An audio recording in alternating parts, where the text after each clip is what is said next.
నమస్కారం. Public vision వార్తలకి స్వాగతం. నా పేరు సుమలత. వార్తల ముందుగా హెడ్లైన్స్.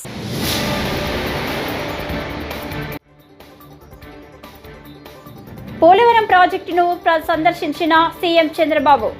అధికారులు, ఇంజనీర్లతో సమీక్ష.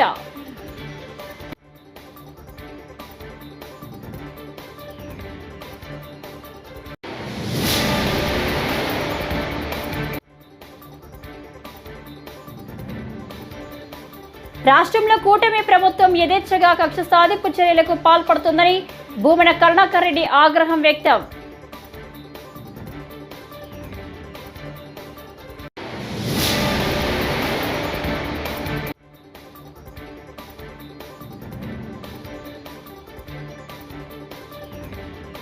లగచర్ల రైతులకు న్యాయం జరిగేదాకా పోరాడతాం, అధైర్యపడొద్దు కేటీఆర్.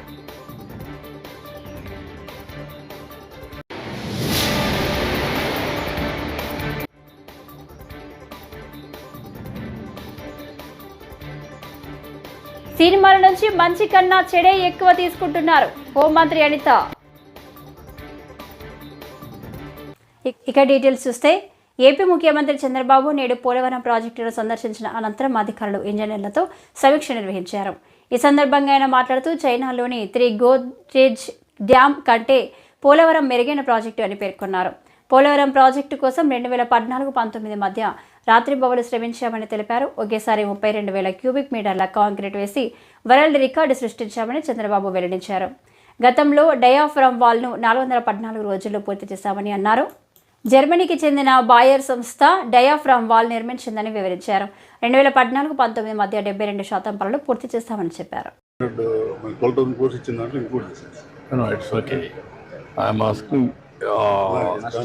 నష్టం ఎంత? 2000 crores హెడ్ వైస్.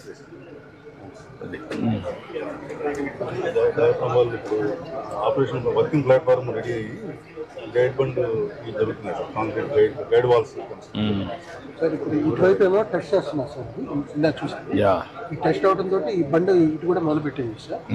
ఇటువైపు ఏమో వాళ్ళు డెసిషన్ అది ఓడోమీటర్ వేరే టెస్ట్ సార్. మంత్ క్లియర్ ఇచ్చేసి ఈ క్లియర్ ఇచ్చిన ఈ రిజల్ట్స్ వచ్చినా ఇక్కడ ఏం పని జరగలేదు సార్. ఆ రోజు తెలుగుదేశం ప్రభుత్వం కంటిన్యూ అయి ఉంటే 2021కి ప్రాజెక్ట్ పూర్తి అయిపోయాయి. 2021కి అయిపోయింది.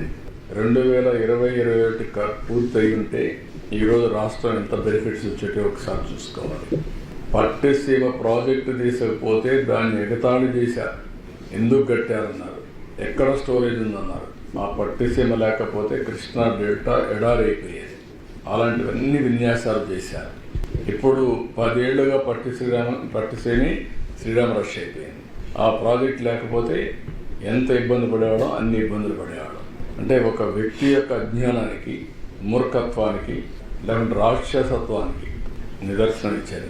బాధేస్తుంది చెప్పాలంటే, కోపం వస్తుంది, ఆవేశం వస్తుంది, సభ్యత అడ్డం వస్తుంది. మామూలుగా కాదు. నాకు తెలిసి ఈ ప్రాజెక్ట్ కోసం ఎంత కష్టపడ్డాను. పండగ పూట నేను పోతూ అమెరికాకు పోవాలంటే నేను నాగపూర్కి వెళ్ళాను. మినిస్టర్ దగ్గర వెళ్ళి ఇక్కడ నమూనా కూడా పెడితే అవన్నీ ఇక్కడ పాట్నా అనుకుంటా, ఇది పూణే నాగపూర్లో మంత్రి దగ్గరికి పోయాను. పూణేలో నమూనా పెడితే నమూనాను చూసి అవన్నీ కూడా ఎట్లా చేయాలని అవన్నీ ఆలోచించుకొని మళ్ళా వచ్చాను. ఒకసారి అరుణ్ జైట్లీ ఉండేవాడు. మేము ల్యాండ్ అక్విజిషన్ మేము ఎట్లా ఇస్తామంటే, ప్రాజెక్ట్ అంటే ఏంటి అని చెప్పి, నువ్వు సుప్రీంకోర్టు లాయర్వి, ఇట్లా ఆర్గ్యూ చేసి ఎట్లా అన్ని మొత్తం రాత్రంతా వీళ్ళందరినీ పెట్టి రాత్రంతా ప్రిపేర్ చేసి ఆర్గ్యుమెంట్స్ తయారు చేసకపోతే గడ్కరీ ఇద్దరు కలిసి అరుణ్ జైట్లీ మీరు చెప్పింది కరెక్టే ఒప్పుకున్నారు. అంటే ఎంత పట్టుదలగా ఆ ప్రాజెక్ట్ని తీసుకొచ్చామంటే ఆ రోజు దాన్ని కూడా ఎగతాళి చేశారు. నేను ప్రధానమంత్రికి ఇచ్చినప్పుడు ప్రధానమంత్రి నీతి ఆయోగ్కి రెఫర్ చేశారు. వాళ్ళకి రెఫర్ చేసినప్పుడు ఇది కేంద్ర ప్రభుత్వంలో రాష్ట్రంలో కూటమి ప్రభుత్వం యథేచ్ఛగా కక్ష సాధింపు చర్యలకు పాల్పడుతోందని, వైఎస్ఆర్సీపీ నాయకులు, కార్యకర్తలను వేధిస్తున్నారని పార్టీ రాష్ట్ర అధికార ప్రతినిధి భూమన కరుణాకర్ రెడ్డి ఆగ్రహం వ్యక్తం చేశారు. తిరుపతిలో మీడియా ప్రశ్నలకు బదులిచ్చిన ఆయన ఆ దిశలోనే తమ పార్టీ నేత, శ్రీకాళహస్తి మాజీ ఎమ్మెల్యే బియ్యపు మధుసూదన్ రెడ్డిపై అక్రమంగా కేసు నమోదు చేశారని ఆక్షేపించారు. నియోజకవర్గంలో చాలా యాక్టివ్గా పనిచేస్తూ ప్రభుత్వం చేస్తున్న అరాచకాలను వైఫల్యాలను ప్రశ్నిస్తున్న కారణంగానే ఉద్దేశపూర్వకంగానే అధికారులను దుర్భాషలాడారని ఆరోపిస్తూ ఆయనపై తప్పుడు కేసు బనాయించారని దుయ్యబట్టారు. చేసింది చట్టవిరుద్ధంగా ఉంది అన్న పేరుతో ఆ రివర్ వ్యూ రెస్టారెంట్ను కూలగొట్టడానికి అధికారులు వచ్చినప్పుడు అన్నీ చట్టబద్ధంగానే ఉన్నాయి, ఏ తప్పు లేదు, పనిగట్టుకొని కక్ష సాధింపుతో దీన్ని కోల్చడానికి వస్తున్నారోనని మాజీ శాసనసభ్యుడైనటువంటి బిఎం మధుసూదన్ రెడ్డి గారు అక్కడ బైఠాయిస్తే ఆయన అధికారులను తీవ్రంగా దుర్భాషలాడినట్టుగా కేసు మోపి ఈ రోజున ఆయన్ని అరెస్టు చేయడానికి ప్రయత్నాలు చేయటం అన్నది చాలా అభ్యంతరకరమైనటువంటి విషయం. ఇలా చట్ట వ్యతిరేకంగా ఉన్నటువంటి కట్టడాలను కూల్చాలా అనుకుంటే సగం కట్టడాలని కూల్చాల్సినటువంటి అవసరం ఉన్నది. పని కట్టుకొని మనకు వ్యతిరేకంగా ఓటు వేశారు, మనకు వ్యతిరేకంగా ఓటు వేసినటువంటి వాళ్లకు ఆశ్రయం ఇస్తున్నారు అని తమకు అనుకూలంగా లేనటువంటి వ్యక్తుల మీద, సంస్థల మీద ఈ రకంగా కక్ష సాధింపు చర్యలకు దిగేటువంటి ప్రయత్నం చాలా తప్పిదం. మధుసూదన్ రెడ్డి గారు అక్కడ చాలా యాక్టివ్గా ఉన్నారు కాబట్టి ప్రస్తుత ప్రభుత్వానికి వ్యతిరేకంగా గట్టిగా పోరాటం చేయాలా అని నిశ్చయించుకున్నాడు కాబట్టి ఆయన మీద ఉద్దేశపూర్వకంగా అధికారులను దుర్భాషలాడినారు అనేటువంటి నెపం మోపి ఆయన మీద తప్పుడు కేసు బనాయించటాన్ని తెలంగాణ అసెంబ్లీలో అరాచక దుర్మార్గమైన ప్రభుత్వం తీరును ప్రజలు గమనిస్తున్నారని బీఆర్ఎస్ వర్కింగ్ ప్రెసిడెంట్ కేటీఆర్ తెలిపారు. భూములు ఇవ్వని పాపానికి దళిత బలహీన వర్గాల రైతులను జైల్లో పెట్టారని మండిపడ్డారు. భూములు ఇవ్వమన్న రైతులపై కేసులు పెట్టడమే కాకుండా థర్డ్ డిగ్రీ ప్రయోగించారని ఆగ్రహం వ్యక్తం చేశారు. చేయని తప్పుకు ఏ తప్పు చేయకపోయినా కేవలం తమ భూమి తమకే ఉండాలని కోరుకున్నందుకు తమ భూమిని ప్రభుత్వం గుంజుకుంటుంటే ప్రతిఘటించినందుకు మా భూమి మేము ఇయ్యం అని చెప్పిన పాపానికి ఇవాళ కొడంగల్ నియోజకవర్గంలోని లగచర్ల గ్రామానికి సంబంధించిన గిరిజన రైతులు, దళిత రైతులు, బలహీన వర్గాల రైతులను గత 30 రోజుల పైచిలకు జైల్లో పెట్టిన నికృష్టపు ప్రభుత్వం రేవంత్ రెడ్డి ప్రభుత్వం. ఎంత అప్రజాస్వామికంగా అంటే తమ భూములు తాము ఇవ్వము అంటే వారి మీద కేసులు పెట్టడమే కాకుండా వారిని థర్డ్ డిగ్రీ టార్చర్ కూడా పోలీస్ కస్టడీలో గురి చేసినారు. అక్కడ ఉండే ఎస్పీ గారికి వీడియో కాల్ చేసి వాళ్ళని కొడుతుంటే ఆయన అక్కడ తిరుపతి రెడ్డి గారు, ఎస్పీ గారు చూసి ఆనందించేలాగా కరెంటు షాకులు పెట్టి థర్డ్ డిగ్రీ టార్చర్ చేసి వాళ్ళని హింస పెట్టింది రేవంత్ రెడ్డి ప్రభుత్వం. ఎంత నికృష్టమైన ప్రభుత్వం అంటే ముఖ్యమంత్రి సొంత నియోజకవర్గంలో రైతులు 35 రోజులుగా జైళ్లలో ఉంటే అది సబ్జెక్ట్ కాదట, అది చర్చనీయాంశం కాదట.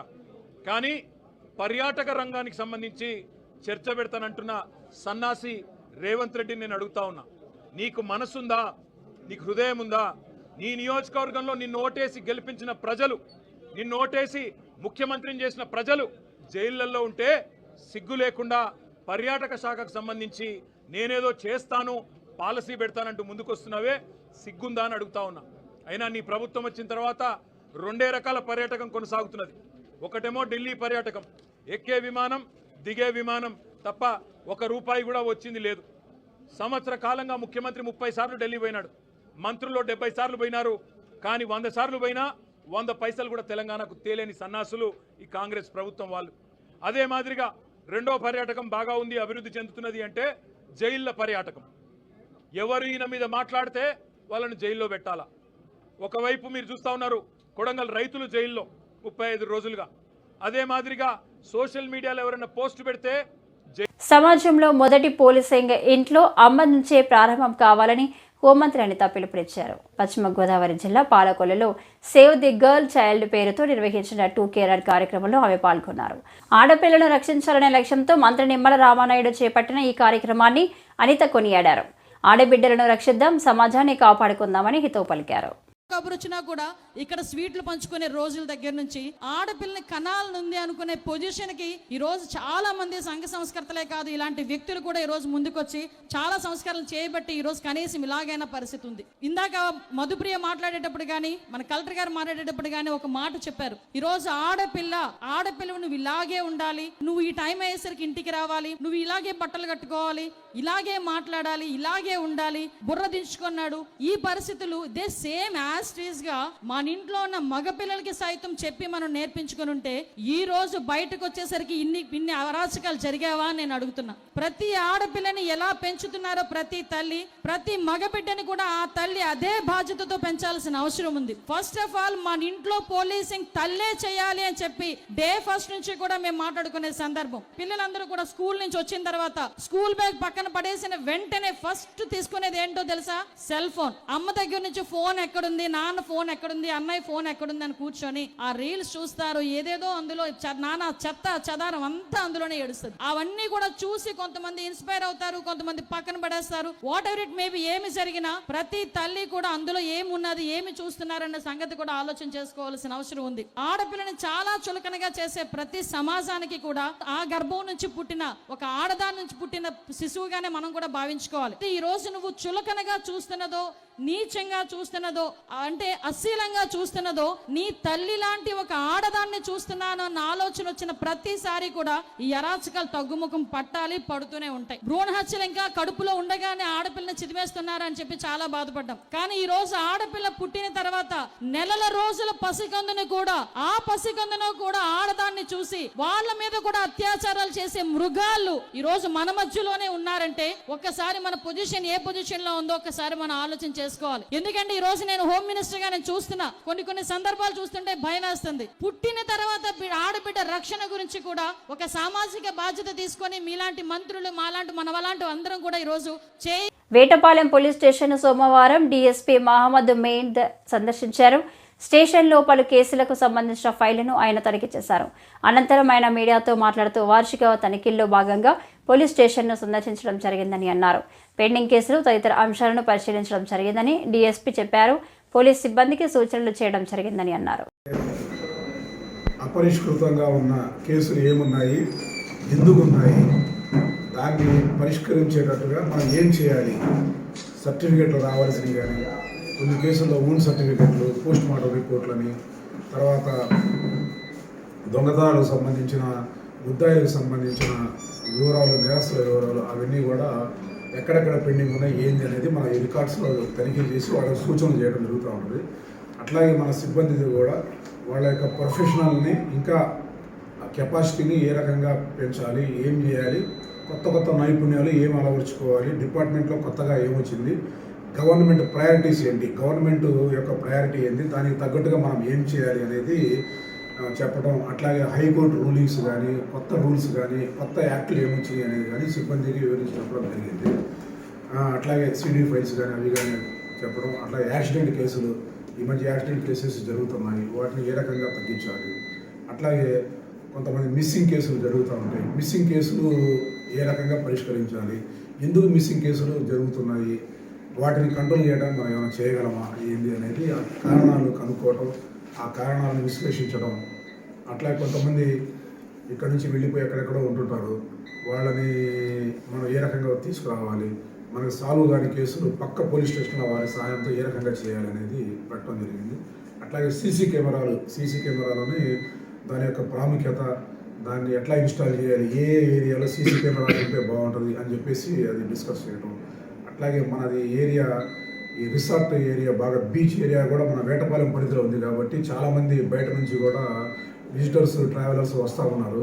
వాళ్ళ యొక్క భద్రతకి మనం ఏం చర్యలు తీసుకోవాలి, వాళ్ళు అంటే ఈ సముద్ర స్నానానికి వెళ్ళి చనిపోవటాలు ఇట్లా జరుగుతూ ఉంటాయి, వాళ్ళ యొక్క సేఫ్టీ అండ్ సెక్యూరిటీకి మనం ఏం చేయాలి, ఏ రకమైన చర్యలు తీసుకుంటే వాళ్ళు సేఫ్టీగా ఉంటారు, మనకు కూడా ఆదాయం అంటే అందరికి కూడా ఒక వేటపాలెం గురించి, దాని యొక్క రిసార్ట్ల గురించి కూడా బయట బాగా పబ్లిక్లో బాగా పేరు ఉంది, దాన్ని ఎట్లా నిలబెట్టాలి, ఇంకా మంచి సెక్యూరిటీస్ సేఫ్టీ ఎట్లా ఇంప్రూవ్ చేయాలనేది ఆ చర్యల గురించి కూడా మాట్లాడడం జరిగింది. బాపట్ల పర్చూరు నియోజకవర్గ ఎమ్మెల్యే ఏలూరి సాంబశివరావు ఆదివారం రాత్రి బాపట్లలో జిల్లా urban development authority chairman Salagala Rajasekhar ప్రమాణ స్వీకార కార్యక్రమంలో పాల్గొన్నారు. ఈ సందర్భంగా ఆయన మాట్లాడుతూ ముఖ్యమంత్రి చంద్రబాబు నాయుడు అభివృద్ధి సంక్షేమాన్ని పరిగెత్తిస్తున్నాడని అన్నారు. టీడీపీ రాకతో గ్రామాల్లో రోడ్లకు మోక్షం కలిగిందని ఆయన చెప్పారు. వివిధ సందర్భాల్లో నా నియోజకవర్గంలో కూడా ముఖ్యంగా దళిత కాలనీల్లో పార్టీని ఇంకా చేరువుగా తీసుకెళ్ళాలి, వాస్తవాలని అర్థమయ్యే రీతిలో చెప్పగలగాలి. తెలుగుదేశం పార్టీ ఏ రోజు కూడా ఓట్ల రాజకీయం దళితులతో చేయలేదు. అధికారంలో ఉన్నప్పుడు నిజాయితీగా పనిచేసి దళితుల జీవితాల్లో కొంత మెరుగైన ఫలితాలను సాధించడానికి పనిచేసింది. కాబట్టి ఈ విషయాలన్నీ కూడా మనం నిజాయితీగా బలంగా ఆయా వర్గాల ప్రజల్లోకి తీసుకెళ్లాలని చెప్పి వారిని కోరినప్పుడు దాదాపు 60-70కి పైగా కాలనీల్లో వారు ప్రతిరోజు వెళ్ళి అక్కడ చిన్న చిన్న గ్రూప్ మీటింగ్లు పెట్టి వారితో ఇంటరాక్ట్ అయ్యి ఎంతోమంది యువకుల్ని అక్కడ పార్టీకి పనిచేసే దాంట్లో బ్రహ్మాండంగా ప్రేరేపించి వారందరినీ కూడా మెయిన్ స్ట్రీమ్లో పార్టీలో కలిపారు. మనస్ఫూర్తిగా వారికి ప్రత్యేక ధన్యవాదాలు తెలియజేస్తా ఉన్నా. ఈ రకంగా నేను ఇవన్నీ ఎందుకు చెప్పానంటే, ఏదైనా బాధ్యత ఇచ్చినప్పుడు దాన్ని సమర్థవంతంగా నిర్వర్తించే దాంట్లో శక్తివంచన లేకుండా ఆయన పనిచేస్తారని చెప్పడానికి ఇవన్నీ కూడా చెప్పడం జరిగింది. చాలా సందర్భాల్లో నేను వర్మ గారు ఎన్నోసార్లు వారి గురించి ఈ ఎన్నికలు అయిపోయిన తర్వాత బాపట్ల జిల్లాలో ఉన్న ప్రభుత్వ అసైన్డ్ భూములు 200 ఎకరాలలో స్వాధీనం చేసుకుని వాటికి హద్దురాళ్లు ఏర్పాటు చేయాలని జేబీఎంరావు భారత పార్టీ జిల్లా అధ్యక్షుడు పర్రెకోటయ్య డిమాండ్ చేశారు. సోమవారం బాపట్ల జిల్లా పార్టీ కార్యాలయంలో ఆయన మీడియాతో మాట్లాడారు. బాపట్ల జిల్లా కలెక్టర్ ప్రత్యేక ఆదేశాలు జారీ చేసి ప్రభుత్వ భూములను ఆక్రమించుకున్న వారిపై చర్యలు తీసుకోవాలని కోరారు. అందరికీ నమస్కారం అండి. నా పేరు పర్రెకోటయ్య. నేను జేబీఎంరావు భారత పార్టీ జిల్లా అధ్యక్షుడిగా పనిచేస్తున్నాను. మరి బాపట్ల నియోజకవర్గంలో ప్రభుత్వం భూములు ఎన్ని ఉన్నాయని చెప్పి ఎంక్వైరీ చేయగా రెవెన్యూ సిబ్బంది 200 ఎకరాలు ఉన్నాయని చెప్పి తేల్చినారు లెక్కలు. మరి ఇప్పుడున్నటువంటి కూటమి ప్రభుత్వం మరి చంద్రబాబు నాయుడు గారు కానీ అలాగే రెవెన్యూ మినిస్టర్ అనగాని సత్యప్రసాద్ గారు కానీ మరి ప్రభుత్వం భూములు ఎక్కడుందో గుర్తించాలని చెప్పి ఒక జీవో రిలీజ్ చేసినప్పుడు బాపట్ల నియోజకవర్గంలో రెవెన్యూ డిపార్ట్మెంట్ వాళ్ళు 200 ఎకరాలు ఉందని చెప్పి కాగితాలకే పరిమితం చేసి చెప్తున్నారు. అలా కాదండి. ఎక్కడైతే ఈ బాపట్ల నియోజకవర్గంలో 200 ఎకరాల భూమి ఉందో అక్కడ ఆ భూమి దగ్గర ఇది ప్రభుత్వ భూమి అని చెప్పి బోర్డులు నాటాలి. కంపల్సరీగా నాటి ఇది ప్రభుత్వం భూమి, ఇది పేదల భూమి అని చెప్పి నాటితే ఎవరైతే ఆ ప్రభుత్వ భూములు ఆక్రమించుకున్నారో ఆక్రమణదారులు ఉన్నారో ఇమీడియట్లీగా వాళ్ళకి నోటీసులు ఇచ్చి ఆ ప్రభుత్వ భూముల నుంచి ఖాళీ చేయాలని చెప్పి నేను జేబీఎంరావు భారత పార్టీ తరఫున డిమాండ్ చేస్తున్నాను.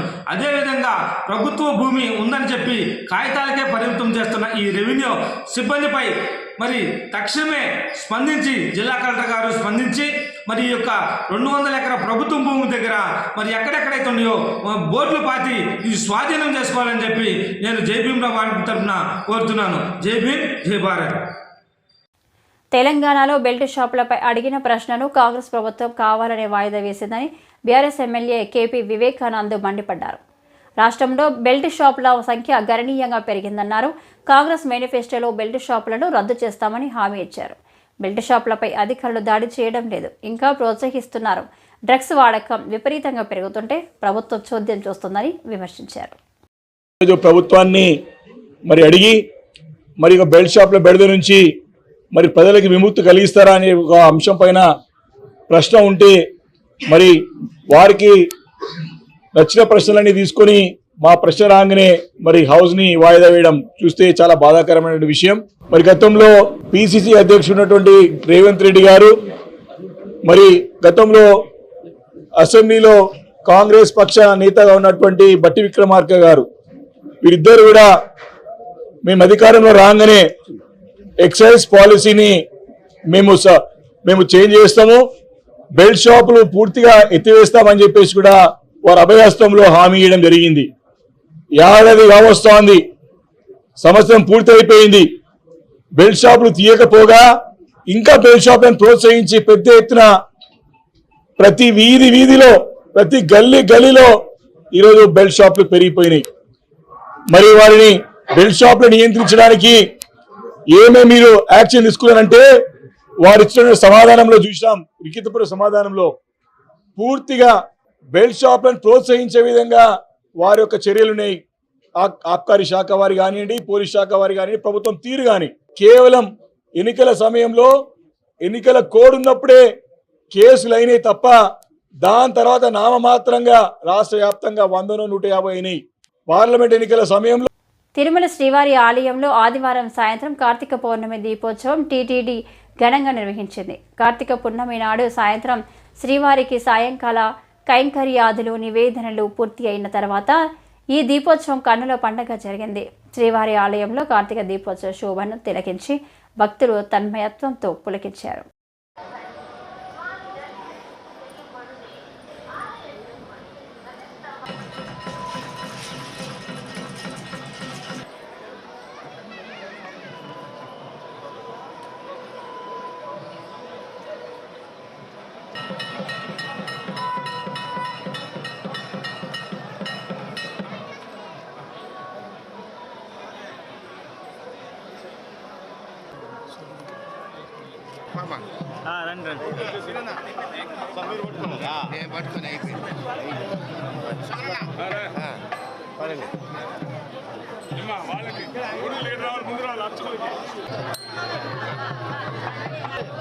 వస్తారు సైడ్లో వస్తారు, కొడుకులతో పాటు వస్తున్నారు.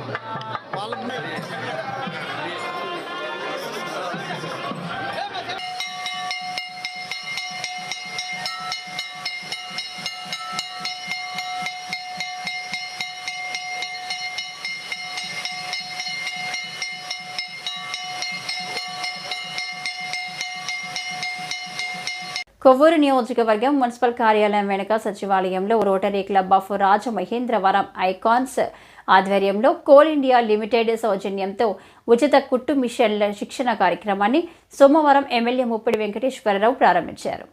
ఈ కార్యక్రమంలో మున్సిపల్ చైర్పర్సన్ భావన రత్నకుమారి, రోటరీ చైర్మన్ తీగల రాజా, ఇతర నేతలు పాల్గొన్నారు.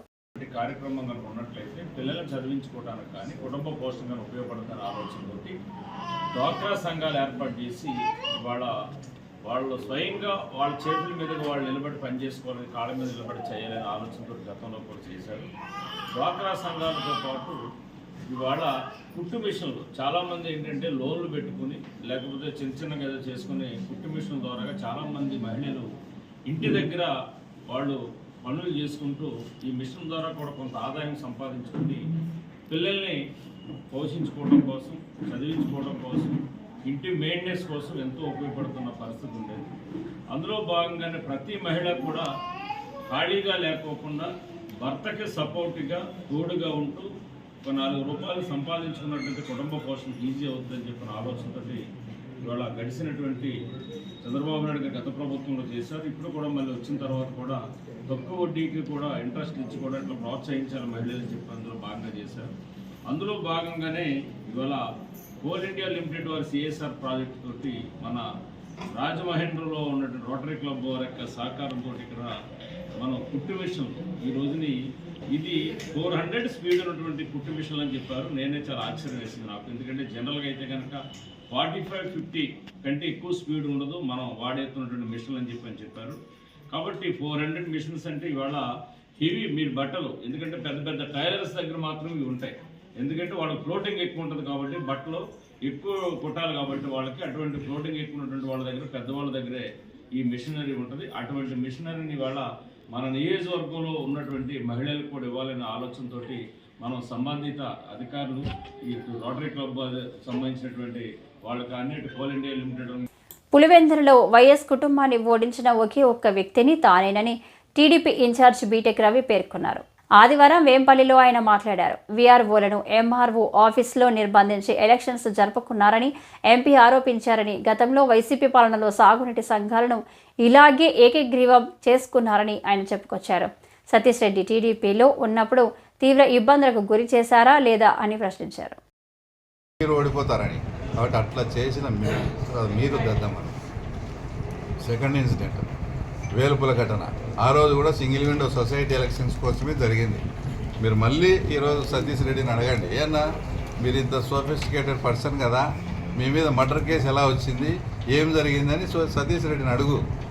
ఆ రోజు సొసైటీ ఎలక్షన్ల కోసమే మీరు దౌర్జన్యం చేసింది, ఈ రకంగా జరిగిందని సతీష్ రెడ్డి చెబితే అప్పుడు మీరు దద్దమ్మన్నారు. సతీష్ రెడ్డి చెప్పకుండా నా అంతకు నేనే కాల్చుకున్నా అని చెప్తే అతను దద్దమ్మ అవుతాడు.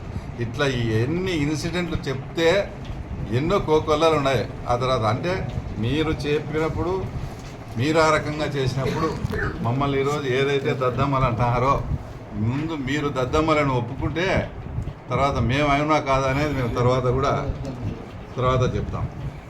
ఇంకా ఫ్రస్ట్రేషన్కి పోయి అద్దంలో చూసుకో కూకటి వేలతో పెకలించాం అది ఇది అని మాట్లాడినాం. అద్దంలో చూసుకుంటే ఇంకోటి చూసుకునే మీ 40 ఏళ్ళ చరిత్రలో వైఎస్ ఇంటి పేరు ఉండి కడప జిల్లాలో ఓడిపోయింది ఒక బీటెక్ రవి చేతిలోనే అనే విషయం మీరు గుర్తుపెట్టుకోండి. నేనే ఉత్తర కుమారుడు మాదిరి ప్రగల్భాలు చెప్పడంలే, మీ కుటుంబాన్ని ఓడించిన ఏకైక వ్యక్తిగా చెప్తానా. దానికి అద్దంలో చూసుకోవాల్సిన అవసరం లేదు. ఒకవేళ అద్దంలో చూసుకుంటే నంద్యాల జిల్లా ఆళ్లగడ్డలో మంచు మనోజ్, భూమా, మౌనిక పర్యటిస్తున్నారు. ఇవాళ దివంగత ఎమ్మెల్యే శోభా నాగిరెడ్డి జయంతి సందర్భంగా భూమా ఘాట్కు చేరుకొని నివాళులర్పించారు. అయితే జనసేనలో మంచు మనోజ్ ఫ్యామిలీ చేరుతారని ప్రచారం జరుగుతుంది. దాంతో వీరి రాకపై స్థానికంగా ఉత్కంఠ నెలకొంది. షూస్ వేసుకున్నారు, కొంచెం వెళ్తారా, రెస్పెక్ట్ ఇస్తారా? ఇండియనే కదా మీరు, తెలుసు కదా.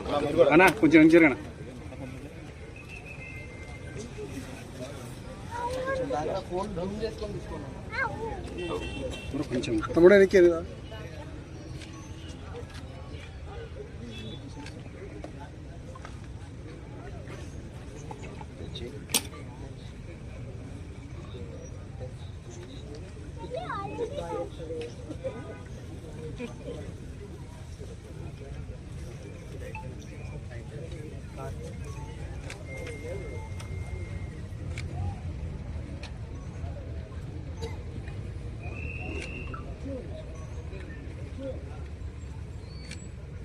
ఈ వార్తలు ఇంతటితో సమాప్తం. నమస్కారం.